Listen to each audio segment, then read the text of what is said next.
Halo warga sipil sekalian. Eh, Belakangan ini gue ketemu banyak banget tweet yang menarik di Twitter. Ada yang bilang kalau usia lu 20 tahun dan lu nggak punya circle investasi, maka segera tinggalkan circle lu. Iya. Ada juga sebelumnya juga ada yang bilang kalau usia lu 25 tahun dan lu nggak punya tabungan 100 juta, maka ada yang salah di hidup lu. Terus baru-baru ini ada yang bilang kalau usia lu 30 tahun dan lu belum punya 1 miliar, kebangetan. Lu kebanyakan ngopi di Starbucks. Menarik.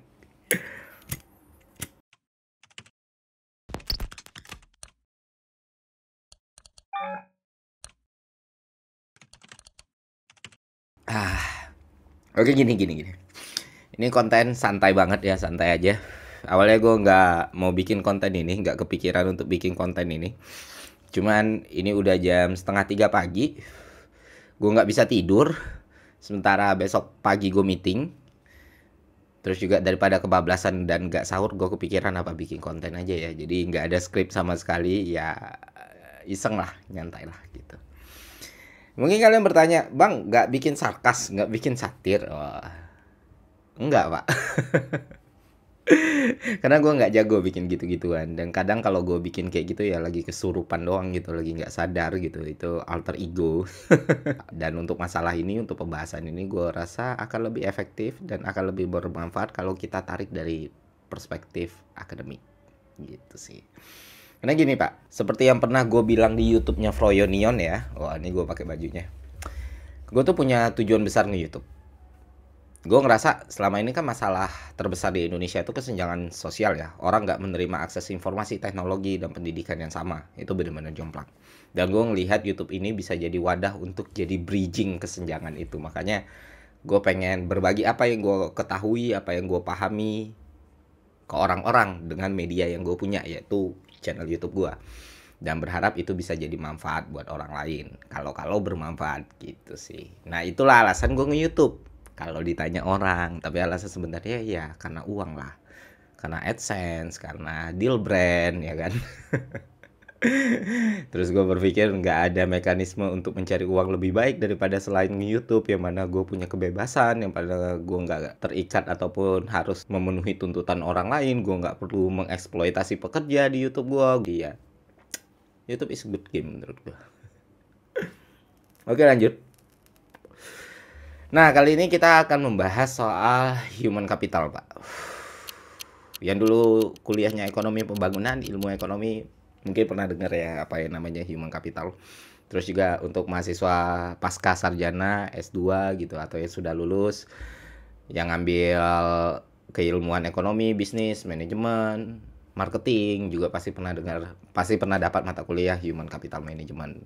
Nah, inilah yang mau kita bahas tipis-tipis di konten kali ini. Apa hubungannya sama tweet-tweet yang gue bilang di awal? Gini Pak, tweet-tweet barusan itu menurut gue adalah cara yang tidak terlalu tepat dalam menilai kekayaan atau aset seseorang.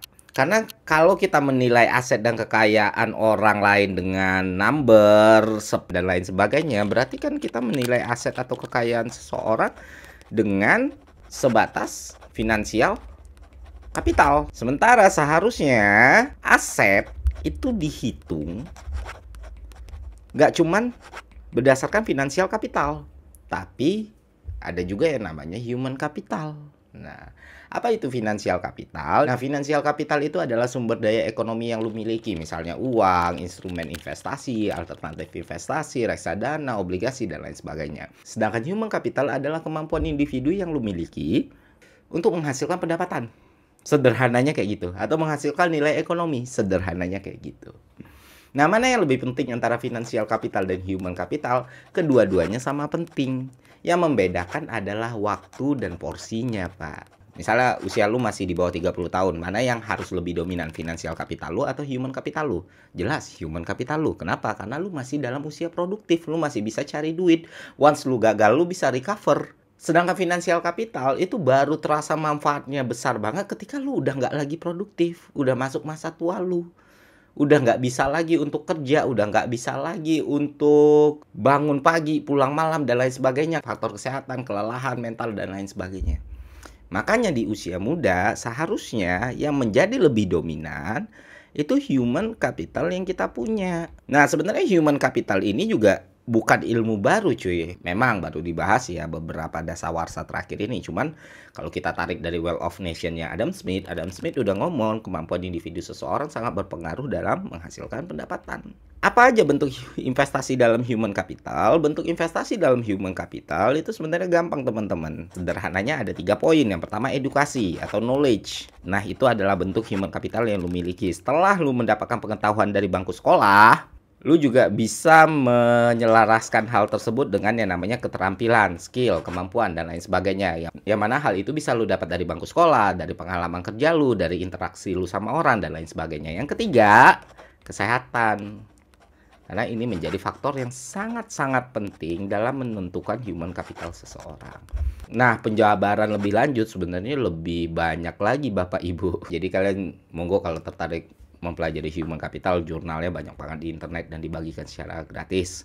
Nanti di situ kalian bakal nemuin yang namanya komponen human capital, yang namanya human capital di perusahaan, ada yang namanya strategic human capital, ada yang namanya industri human capital, dan lain sebagainya. Misalnya umur lu 25 tahun dan lu punya tabungan lebih dari 100 juta rupiah, it's good for you. Dan kalau sekarang umur lu 30 tahun dan lu punya uang 1 miliar lebih, it's good for you. Dan itu nggak impossible dan itu mungkin saja. Tapi kalau lu nggak punya tabungan 100 juta di usia 25 tahun atau lu nggak punya kekayaan 1 miliar di usia 30 tahun, it's okay. Nggak masalah. Lu nggak kebangetan dan wajar-wajar saja. Artinya lu bukan produk gagal dalam sistem. Selama lu bekerja dengan baik, menghasilkan pendapatan dengan baik, dan menghidupi diri lu atau orang-orang yang perlu lu hidupi. That's it. Enough. Karena balik lagi di usia muda yang perlu kita perbesar porsinya, yang perlu lebih dominan adalah human capital yang lu miliki gitu. Nanti dari pelajaran ini kita bakal berhitung juga, misalnya usia lu katakanlah lebih panjang daripada 65 tahun atau lebih panjang dari 80 tahun, berapa finansial kapital yang harus lu siapin, dana pensiun lu, dan lain sebagainya gitu. Kenapa gua harus ngejelasin ini? Karena gini Pak, kita itu terlalu sering tumbuh dengan doktrin-doktrin seperti ini ya kan. Banyak banget kalimat-kalimat motivasi atau hal-hal yang mendorong kita untuk melakukan sesuatu yang sebenarnya tidak terlalu efektif. Dan ketika kita gak berhasil, katakanlah misalnya umur lu 30 tahun kayak gue sekarang nih, dan kita nggak berhasil menghasilkan 1 miliar rupiah gitu, kita merasa kita gagal. Terus kita berusaha mengubah keadaan, effort lebih dan lain sebagainya, ternyata tidak mencapai sesuatu yang kita harapkan. Ujungnya fear of missing out, ujungnya kita merasa kecewa, ujungnya kita merasa ada yang salah sama hidup kita rentan gitu. Dan saat di posisi itu, knowledge kita juga nggak banyak, keterampilan kita juga nggak banyak, tiba-tiba ada yang menawarkan investasi yang mendatangkan keuntungan besar dengan waktu yang sangat instan, kayak robot trading, binary option, dan lain sebagainya. Kita tergiur. Makanya nggak heran kalau banyak orang Indonesia yang terus-menerus kena yang namanya scam finansial. Makanya kurang-kurangi. Dan balik lagi, fundamental paling mendasar adalah knowledge atau pengetahuan. Itulah kenapa manusia nggak boleh berhenti belajar. Belajar, dan belajar. Ikro. Makanya di agama gua, perintah pertama untuk umat manusia itu baca. Yang paling gawat adalah kita itu baru baca sedikit, baru tahu sedikit, tapi ngerasa diri kita pintar banget. Ujung-ujungnya apa? Ujung-ujungnya hal kesombongan kita, kepongahan kita membuat kita jadi sasaran paling empuk dalam skema penipuan, Pak. Karena nggak ada yang lebih enak ditipu selain orang bego yang ngerasa dirinya pintar. Dan sementara yang nggak bohong adalah semakin banyak lu belajar, lu pasti semakin ngerasa kalau lu nggak tahu apa-apa, Pak. Ya, itu aja Doku Vlog hari ini. Semoga konten ini bermanfaat. Sekian dari gua. Sampai jumpa di konten selanjutnya. See ya. Ya, sahur dulu ya.